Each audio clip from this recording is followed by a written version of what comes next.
I'm Andrew Nemr, and this is the note for September 16th, 2023. The Word. At the very beginning of the book of John, one of the four records of the life of Jesus Christ, and the last of the four to be written, these words are found. In the beginning was the Word. The Word, language, representative tools of communication, that thing we use to understand, share, and express all the things of life. From the seen to the unseen, language holds an important place in our ability to relate.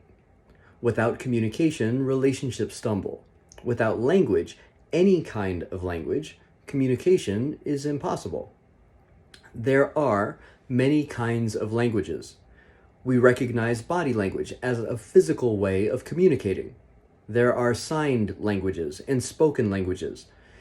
Music is considered a language too. Some people groups communicate complex messages through the rhythms of the drum.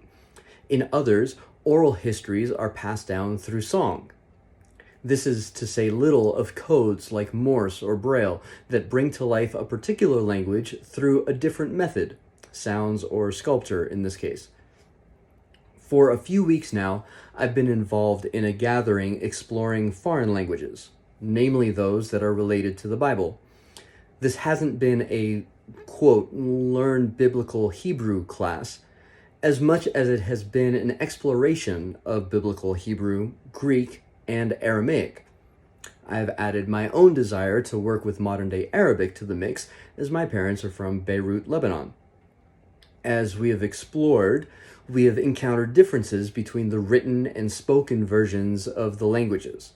We've seen how ideas get taught differently in cultures where the written word is primary and most people are literate, and cultures in which the spoken word is primary.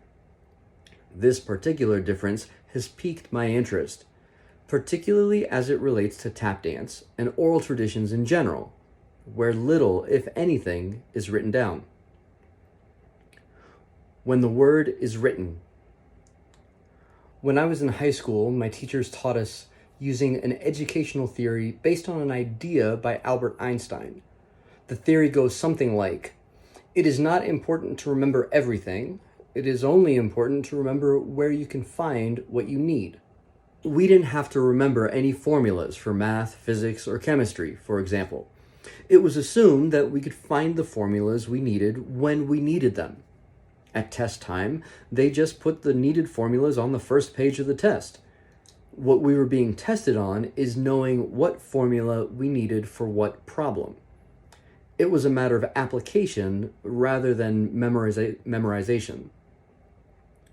Of course, this idea of teaching would fail quickly if formulas could not be written down. At one time, writing down words was a costly and arduous task. Whether in stone or papyrus, or even early book publishing, the cost of resources and the skill necessary to execute the task of scribing or printing was restrictive. With restriction comes curation. People had to decide what words would be printed and what words would not. The printed words had to be important, preferred, or valuable. On the other side of the equation, few had access to the mechanism of printing. The words that made it into print were seen as important or valuable because everyone understood the restrictive nature of the process. Today, we live in a world that has many more written words than anyone could consume in one lifetime. Instead of restrictive, the process of printing words, either virtually or physically, is expansive. Many have access and many engage in the writing and publishing process. However, I think the perception of the written word remains similar to times in which printing was more restrictive. Many still hold the written word in high regard. Consider the example of someone in conversation stating a proposed fact. I can easily imagine their conversation partner asking for their source, expecting a publication as the answer rather than a person. The New York Times, a popular Substack, an encyclopedia, even the online version, still carry weight. Seeing people in the same way as printed sources feels awkward. However, that is exactly what happens in cultures where words aren't written down. When words aren't written down, I used to spend hours at the Virgin Megastore in Times Square.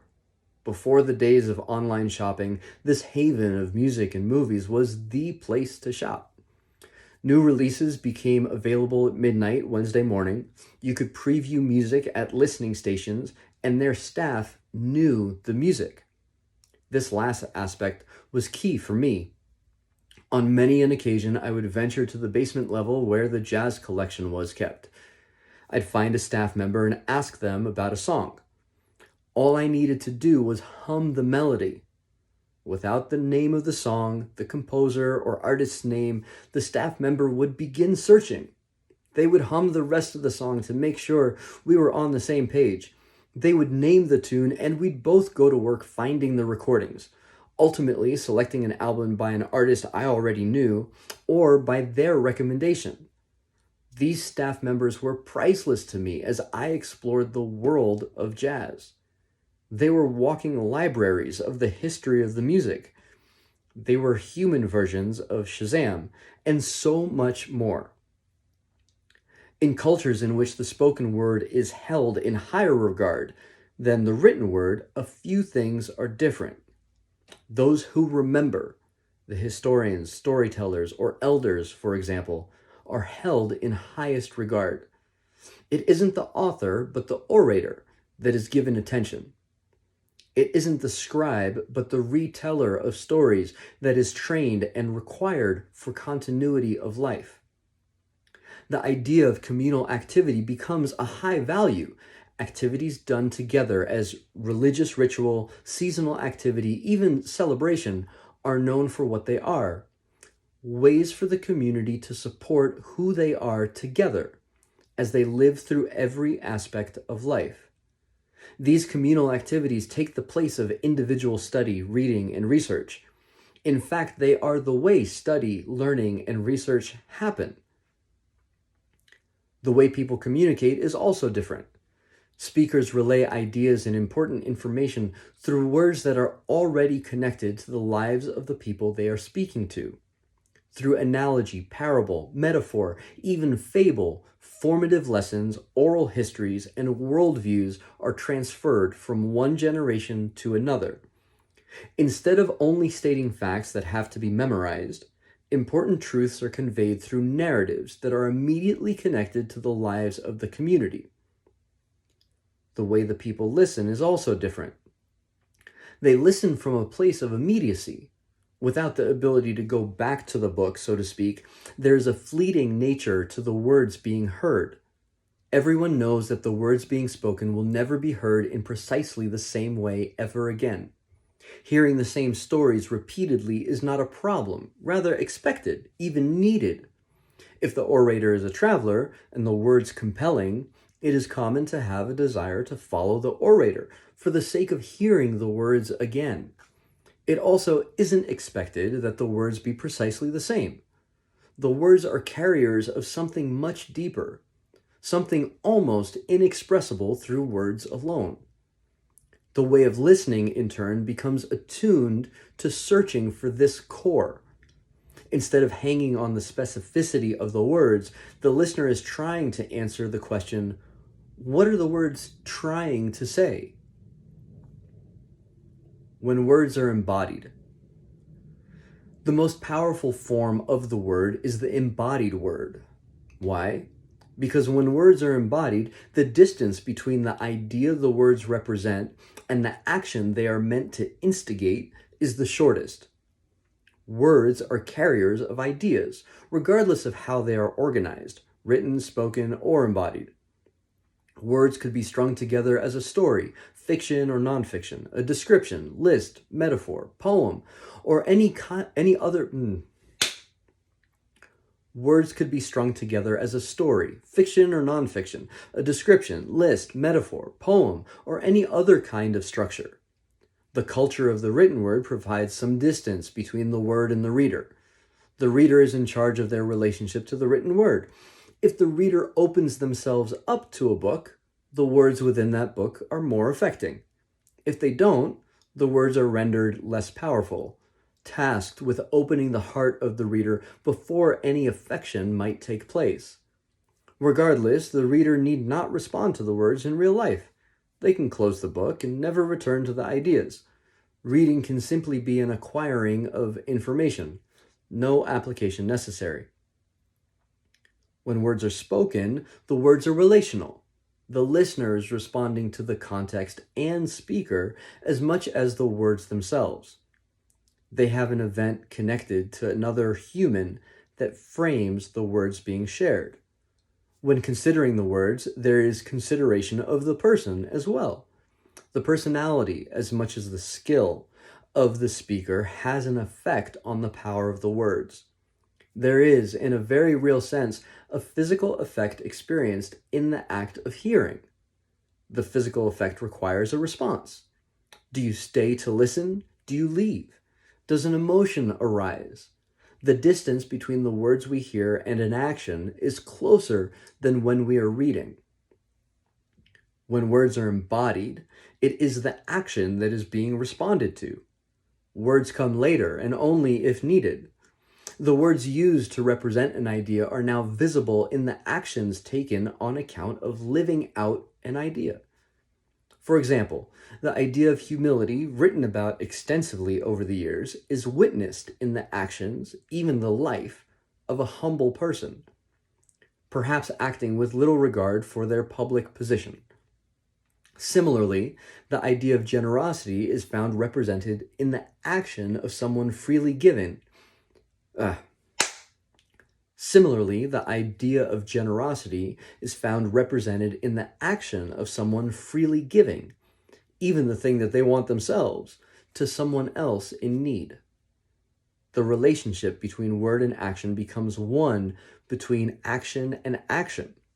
So close is the distance that we may find need to pause and use words to reflect on time spent in this mode of interaction. The witness of the action is powerful. Witness generosity, for example, and the idea of generosity is enlivened in a way that written or spoken words cannot do in the same way.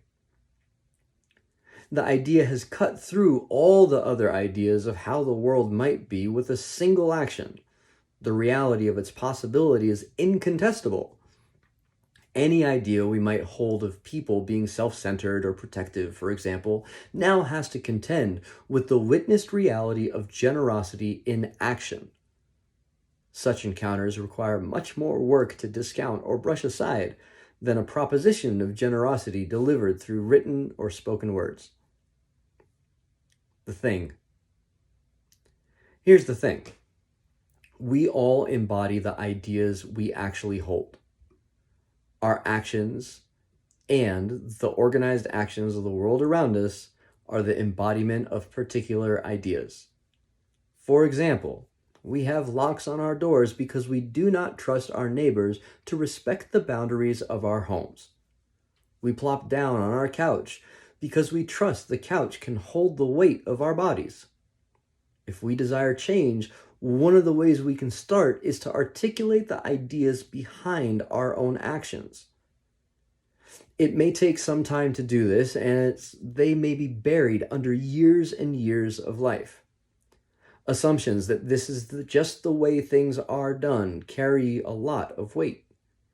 However, by inquiring about what words we have already embodied, we might begin to reinvest in those which we believe to be good, and interrupt those which we deem destructive to ourselves and others. While each state of the word is good, written, spoken, embodied, knowing how each works and applying each well can do wonders for our own journey. Honoring the power of the embodied word, using the immediacy of the spoken word, and leveraging the consistency of the written word can be a powerful way to work with the ideas we live by.